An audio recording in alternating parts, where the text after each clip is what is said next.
What is going on, friends? Welcome to I'm Woke. I'm your host, Stormy Calder. We're getting the setup going here. Okay, in this video, I'm going to be going through an Ascension update, an energy update for December. We are at the end of the year already. It's crazy. Happy Thanksgiving to all of you in the US. It was a wonderful, beautiful day. And yes, I did decide to shoot a video before I go run to dinner. So that's a plan. I was like, I got 30 minutes. We're shooting the live stream. Okay. So welcome. I wish I wish there was a way to do all these adjustments ahead of time. Anyway, we're getting there. Gear and all. Welcome to my world. I'm Stormy Calder, consciousness expert, high performance life coach, personal branding coach, psychic medium, shaman, all the cool things. If you're new to my world, hit that subscribe button if you enjoy personal development and spiritual development videos. So we're going to be going through an Ascension energy update for December. And yes, we are. And before I jump in as well, Black Friday is tomorrow. My Black Friday and Cyber Week deal is the Joy Ride, which if you haven't seen yet, the oh my gosh, I'm so tied up right now. The link is in the description below. Um, I'm going to be sending you in this program when you enroll.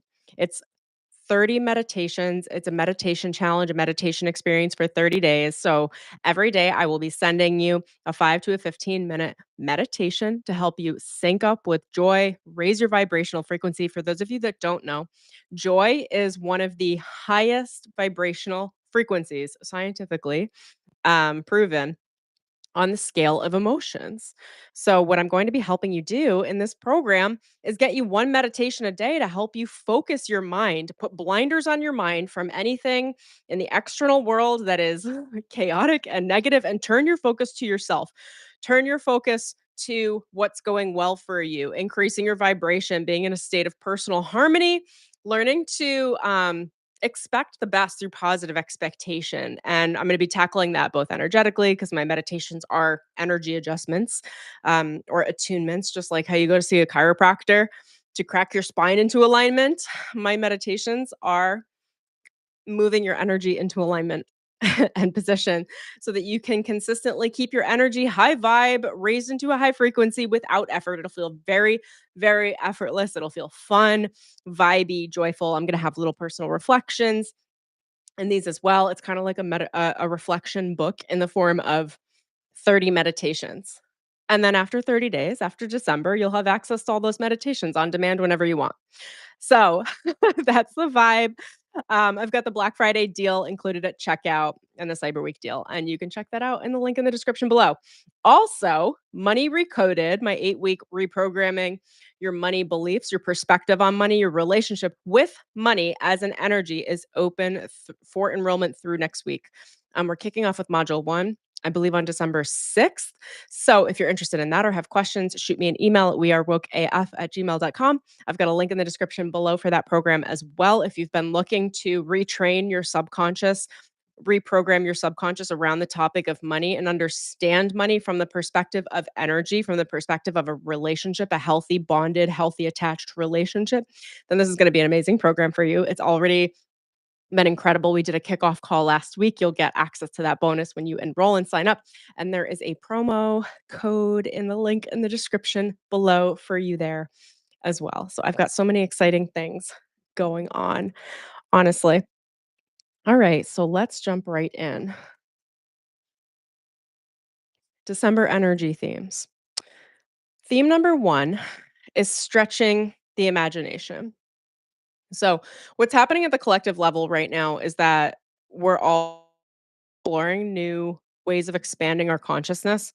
And you might find your imagination is feeling like it's being stretched, like you're being challenged etherically and spiritually to think in new terms and new ways, to expand your horizons, to find new ways of acting and being that feel different than what you've lived before. But it's almost like it really is feeling now like this energetic landscape almost feels like um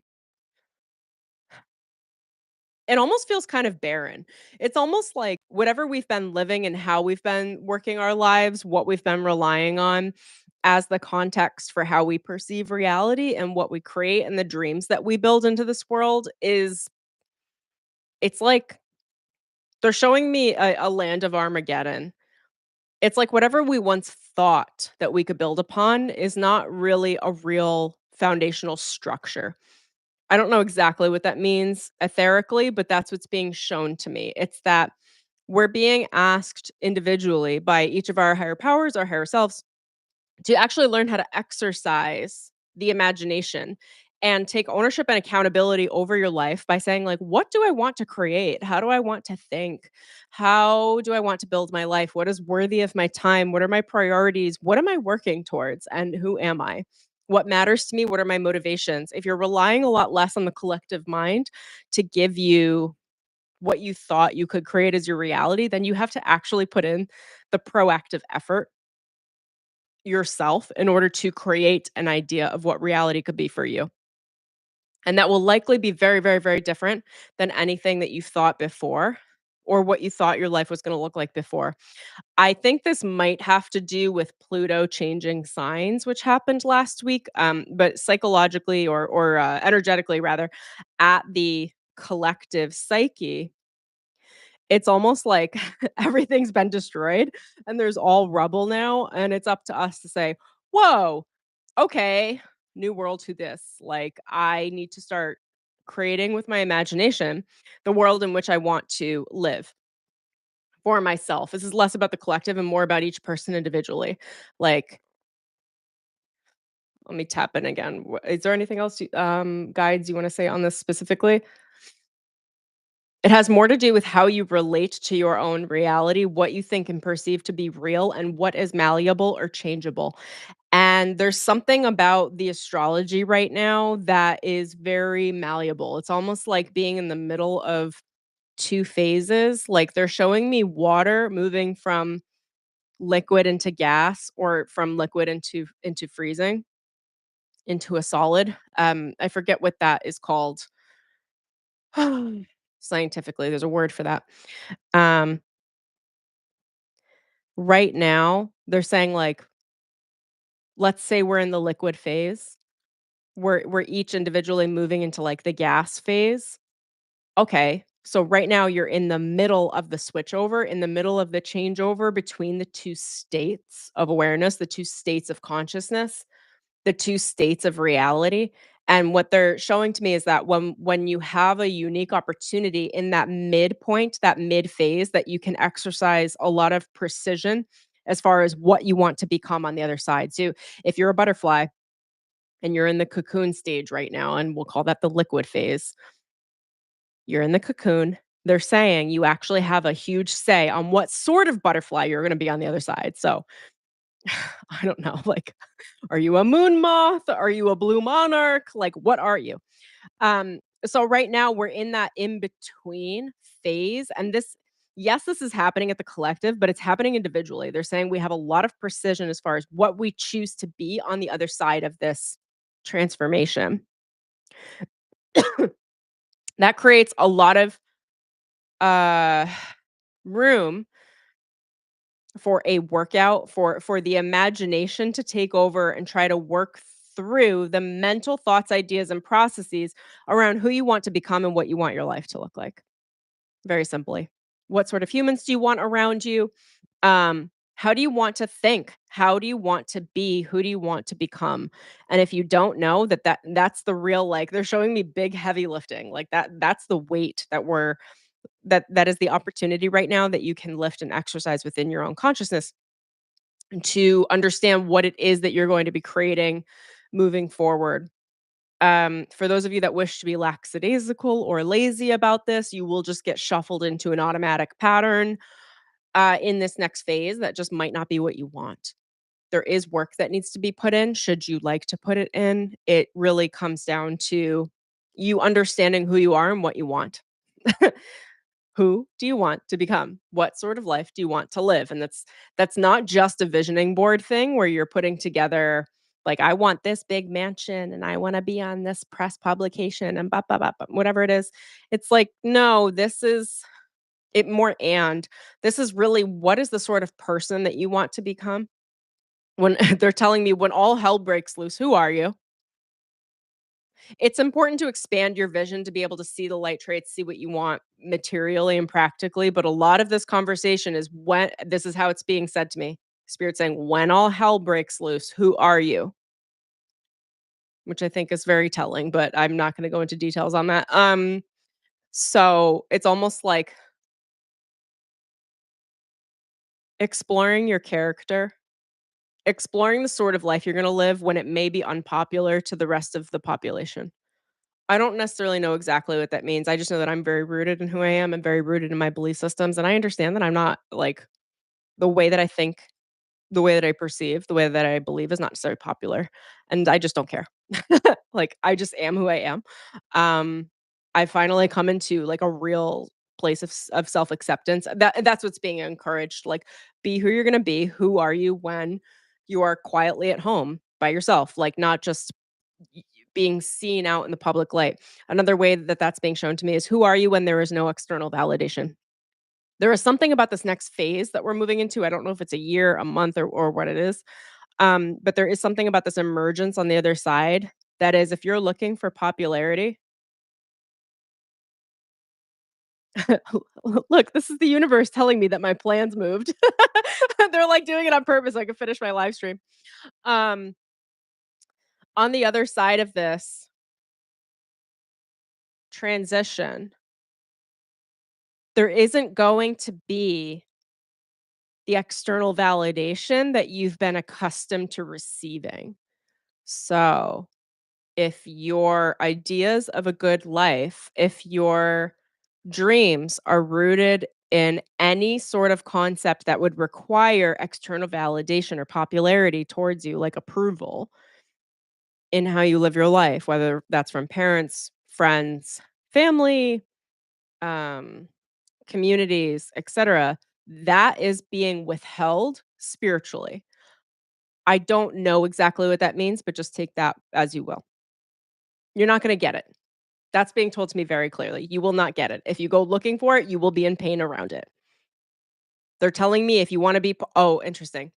They're telling me if you wanna be part of the martyr complex, then go ahead and have no thoughts that are your own.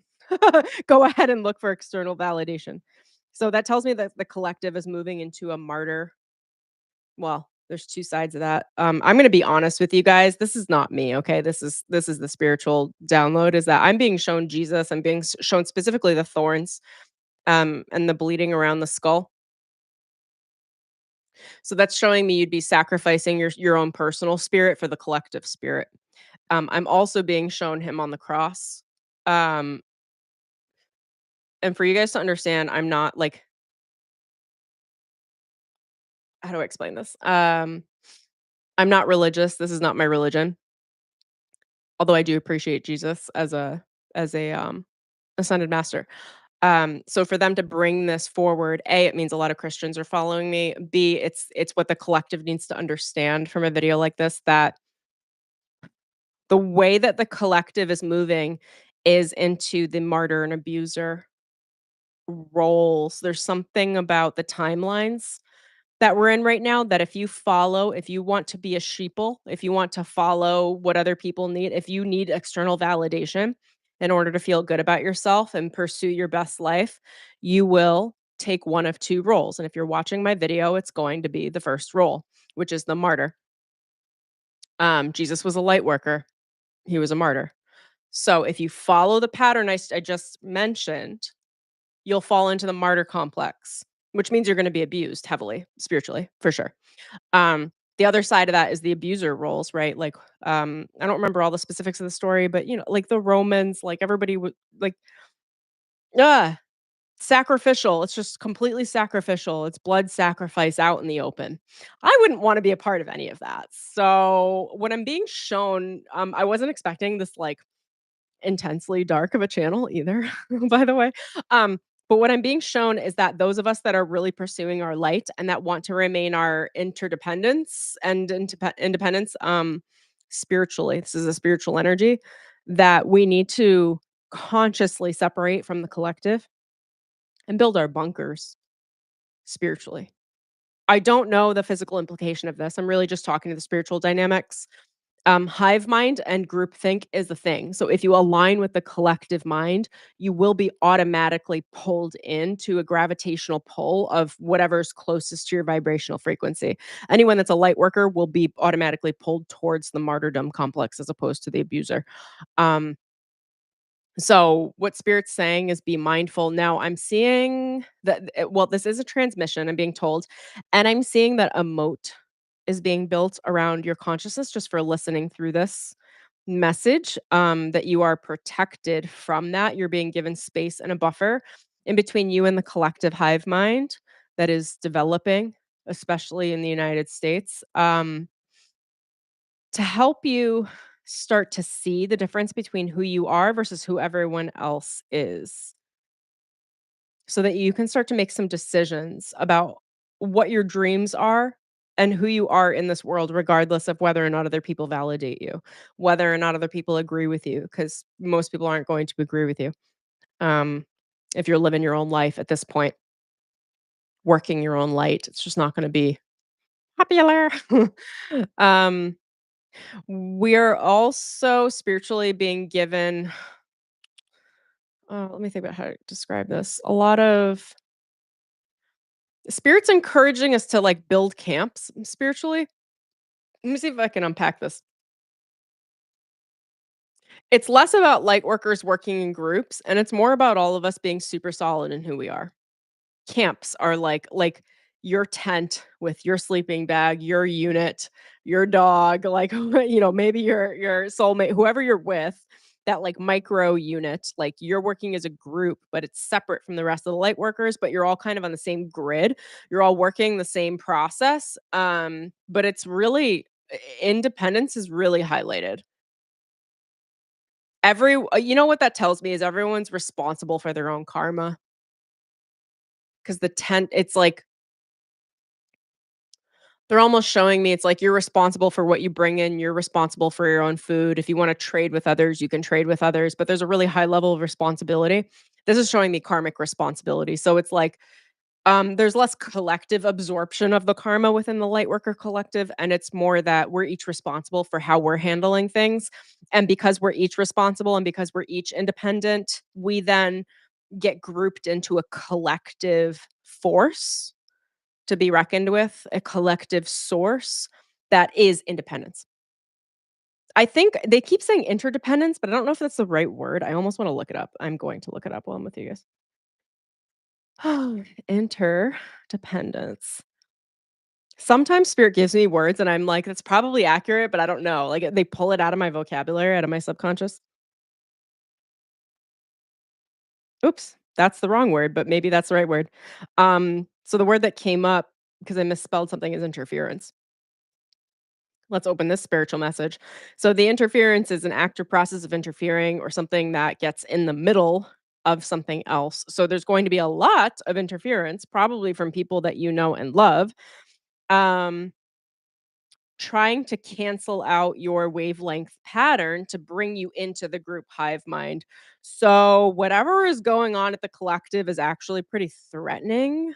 I want to say it's dangerous. You know what's dangerous about it? Ignorance is dangerous. Stupidity is dangerous. What you don't know will hurt you. And if there are groups of people that are totally ignorant over their own personal accountability and responsibility for how their thoughts, feelings, and actions affect others, they become dangerous. So they're showing me that's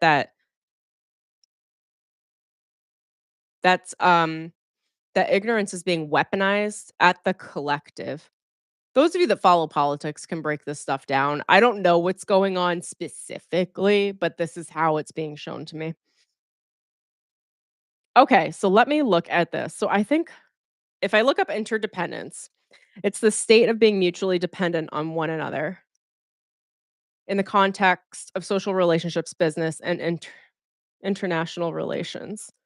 Um, It's a social exchange theory that states that people influence each other's experiences in interpersonal relationships. Okay, so spirit's 1000% on, as they are. I do frequently have to look up words from spirit. They come through my consciousness and it'll come through repetitively. And I'm like, that's the word. I just don't know what it means. Interdependence. I was also hearing independence. So as you claim who you want to become, as you claim your reality, what you are creating without looking for validation or approval from bosses, coworkers, groups of people, even like religious groups, wherever you're sourcing your current social currency, you want to be independent. And then they're saying also interdependent, which is if we go back to the scenario of spirit showing me these camps, so we all are independent in the way that we all have like little homes, like our consciousness is cultivated by ourselves. We've got little tents where we're responsible for our food, for our people, what's going on. But then we are also connected in social relation to the rest of the group throughout our consciousness, through the rest of the light collective, the light workers, if you will, the healers, the empaths, um, that there is a common acknowledgement that we are all connected as a unit, but our unit is reliant on our ability to accommodate our own needs first and then accommodate the needs of others and rely on others. And that as we meet our own needs, we meet this micro group needs.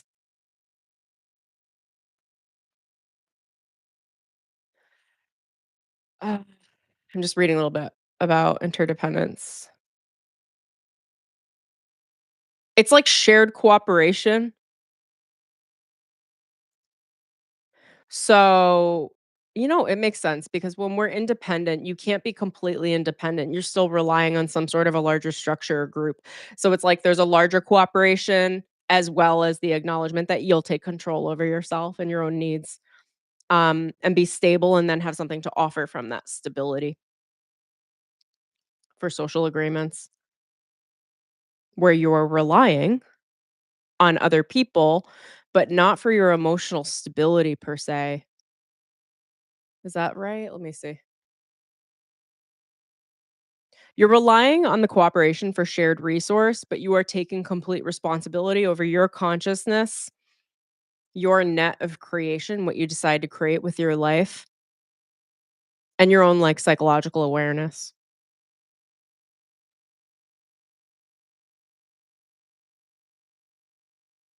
Okay. I can unpack this so much more, but I'm going to speed through here because I'm going to go feast. I don't eat turkey, but my friends made me something that I'm excited about. Okay. Hold on, let me see how much time I got. I'm like, I gotta run through this. Um, I'm gonna kind of gloss through the rest here. So, theme number 2 is reality is very flexible. It is created based on what you imagine. So, the key here is whether it's through journaling, thinking deeply, setting time aside every day to decide what do I want my life to look like, what feels the most comfortable, where do I want to live, how am I going to make my money, what is important to me, what are my priorities. You need to put the effing thought work in is what I'm being told. I'm not gonna give a ton of specific direction on that because that could be an entire stream by itself, but just know that you need to start putting some serious thought work in to understand who you are and what you want. And that responsibility is a responsibility, and spirit's demanding it right now. Okay. Theme number 3 is the feast or famine cycles are coming to a close. This has everything to do with polarity-based duality thinking. I'm going to publish a podcast episode probably tomorrow on this. I'm being psychologically flexible and what that means. I'm removing black and white thinking, or at least like not removing it, but functioning in the gray. You're removing the boundaries in between because all of it exists. So feast or famine cycles are it's black and white thinking. It's either you're feasting or you're in total scarcity. The truth is that it's all true. It's all real, which eliminates the feast or famine and makes it just it is what it is. There's just a complete reality that is the feast and the famine thinking, the black and the white concepts, the duality based thinking has been combined all together in Plato at the collective level. And it's just like, it's just a thing now. It's a different color. And we may not know how to recognize it yet. So, what they're showing me is when you think about human development, there have been periods of time where I don't remember when this was, but I remember reading at some point that in like ancient texts or books, they used to refer to oceans as wine colored because the human brain actually couldn't interpret the color blue. So when people talked about the ocean, they were talking about it in terms of like a wine color, a red.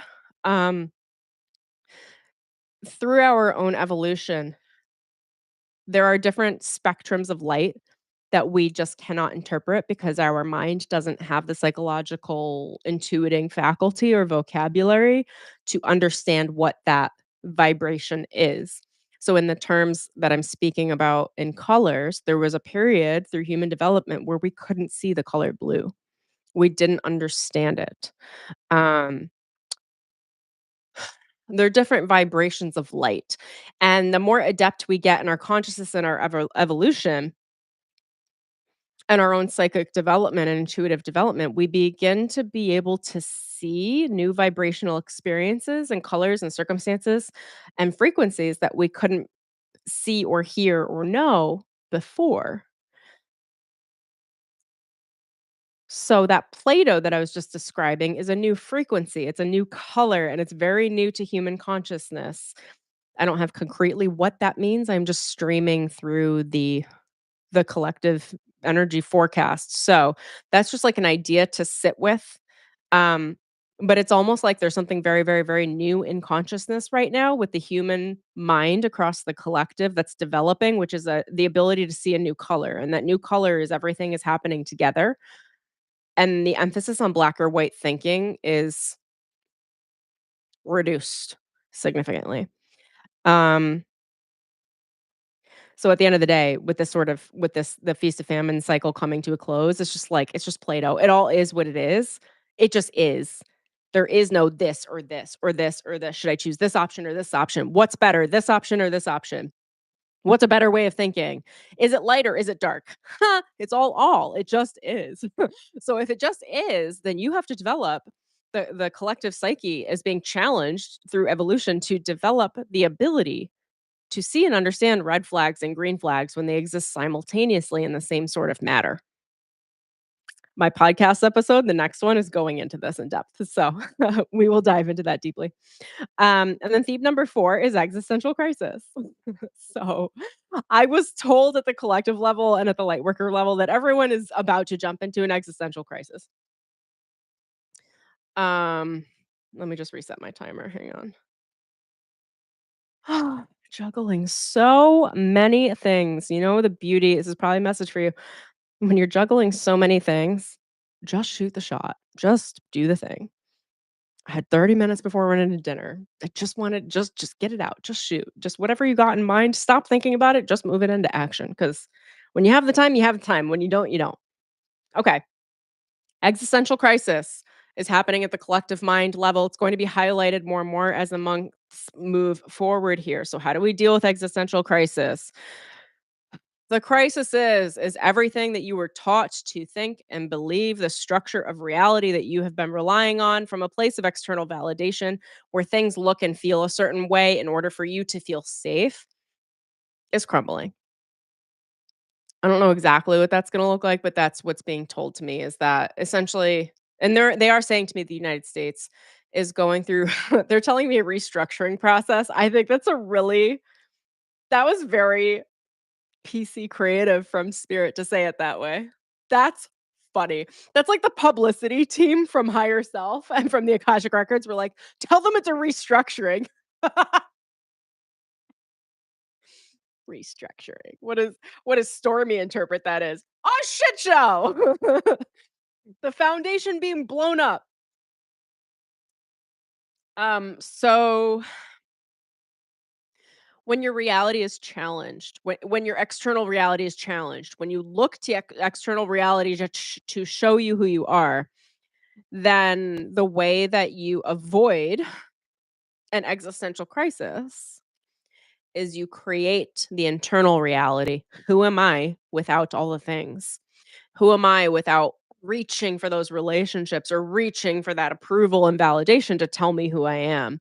If I don't have that validation anymore, if I don't have the social awareness of they're showing me white picket fence. It's not really a thing now, but I don't know, whatever the home is, the car, the social media following, the designer handbags. I don't know, like whatever the things are that create that like social construct of being approved of by the collective, that is very soon no longer going to be a thing. I don't follow all this stuff. Okay, you get like meaning like the news, politics, or economics, but that might be a collapse of some level because I'm being shown specifically materially, which means a lot of people are going to have issues materially, which tells me there is an economic upheaval. Don't quote me, okay? I am not like a future teller. I'm just translating what's coming through right now. So take that as you will, and that's not meant to give you any fear or anything either. I mean, people like me how to know how to navigate pretty much everything. Like I don't rely on much external validation, and I do very much believe in minimalism, and that is coming through because they're telling me to pare down. Again, I'm not going to go into lots of specifics on this because it's just not my territory, but I'm being told pare down. Okay, um, mind your expenses. Be understanding that less is more. So, if you're accustomed to living a big life and having excess, I don't know exactly what that means. Maybe it's like having 4 cars instead of 1 car and you're like one person. Um, that's like a crazy example, but spirit's telling me less is more. Minimalism is a good thing to look into from here moving forward. I'm being shown Armageddon, like an Armageddon sort of vision. I'm not going to translate that into a material thing for you. I'm just gonna say that that is the energy. Now, for me, the way the human Stormy would translate this or work with this understanding is I would say, "Okay, if I'm responsible for me, then I'm actually going to make sure that my bug out bag is secure," which it is, and I have enough food for myself for 30 days, and I have enough water for, like, 30 to 45 days, and, um I don't know, like, I would think through some material scenarios where if the power were to go out for a certain amount of time, like, what does that mean for me? Not from a scare matrix, but just from the understanding, like, I think spirit's showing me tense on purpose. It's not just about consciousness. It's also about they're saying to me, understanding shared resource. I don't know that this is a real practical conversation for you guys, like, that this is don't take anything I'm saying literally, okay? Spirit works with me very much in terms of metaphors and analogies in order to explain information and energetic awareness. So when I'm being shown tense, it's like you have your resource and it's good to be mindful of your resource, to not have too much. Minimalism is really important at this time in general. It's just a concept to devour because you're responsible for what you carry in and carry out of the state park that you're camping in or whatever it is, like etherically. Um, so if you have too you know what, these are attachments. If you have too many material belongings, when these big changes happen, whether or not that's a material change, um, you will have too much work to catch up with psychologically to pare down your emotional attachments, is what I'm being told. Please take what resonates, leave the rest. I don't have the time. This would take me 2 hours to like unpack this to feel comfortable with what I'm sharing with you, if I can be honest, because I do believe that I have a certain amount of responsibility in unpacking the information that I have to a point of comfort for me, where I'm like, "Okay, no, I feel like I really explained that to a degree," and I'm like, "Right now, I don't think that I have that time to do so." So please only take what resonates, leave the rest. Understand that my guides do speak in terms of analogies and stories, and not everything should be taken literally, and I'm saying that as a protection for both me and you guys to not think that, like, the world's gonna blow up tomorrow. But is it? Could it? Maybe. I I don't know. We can all reconvene on the other side in heaven, right? Through the stargates in Arcturus. Okay, so I don't know that I have time to break it down. Look for my next podcast episode because I think that's where they're taking me. But ultimately, it's what do I believe in? Who am I? What is reality for me? What creates my reality? What does that mean? If anything was taken away from me within my reality, would it compromise what I perceive to be reality? These are very heady topics that you're going to have to explore within your own time. This is likely psychological and energetic preparation for whatever is coming. They're telling me you get to decide what sort of butterfly you want to be. So start thinking about it. Now, the benefit is you're a butterfly. So once you get out of this cocoon, you can fly. You're going to have a metric F ton more of resource than you have right now. You're psychologically, spiritually, energetically, in consciousness, physically, and emotionally. You're going to have more resource to handle whatever tomorrow's problems bring when you're the butterfly. So tomorrow's problems can be handled with tomorrow's resources. It's not your job to freak out about what problems tomorrow might bring. It's your job to decide who you are going to become. What's important to you? What are your virtues? What are your values? Who are you? And how do you build and construct your own reality? And when reality is in question, how do you root yourself and know that you're safe? Because if you're constantly looking for external validation, your safety is reliant on controlling and manipulating external circumstances.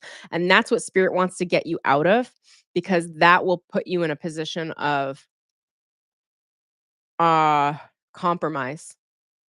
It's very compromising. Okay. I'm just gonna check in with the Akashic records and see if there's anything else they want to share.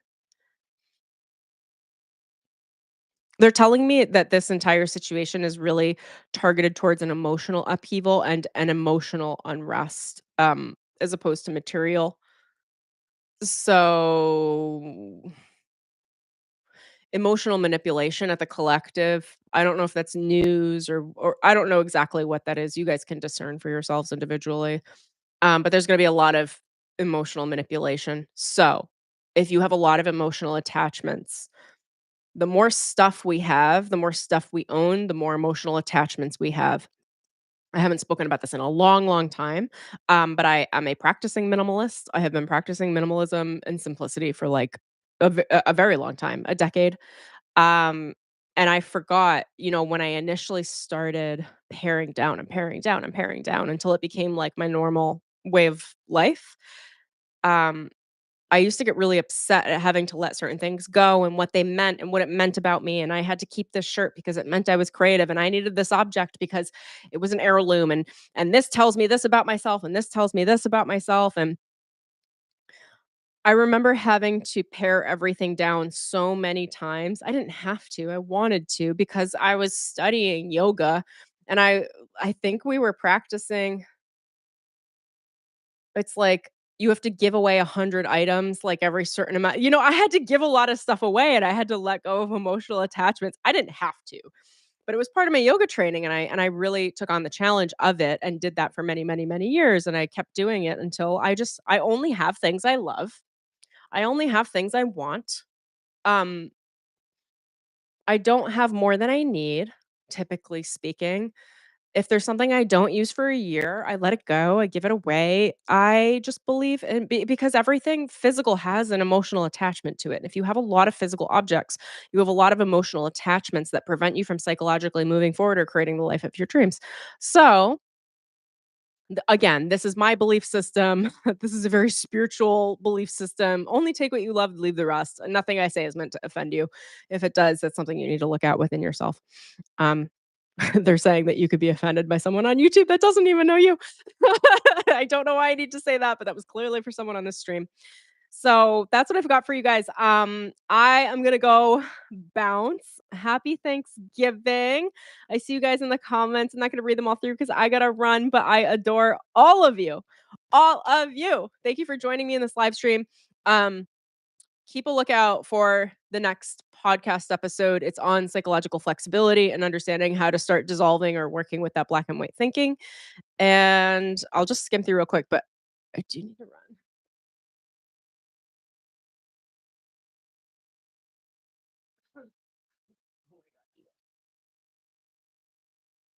Okay, I'm gonna have to read through all the comments, probably tomorrow, but I love them. Thank you for joining me.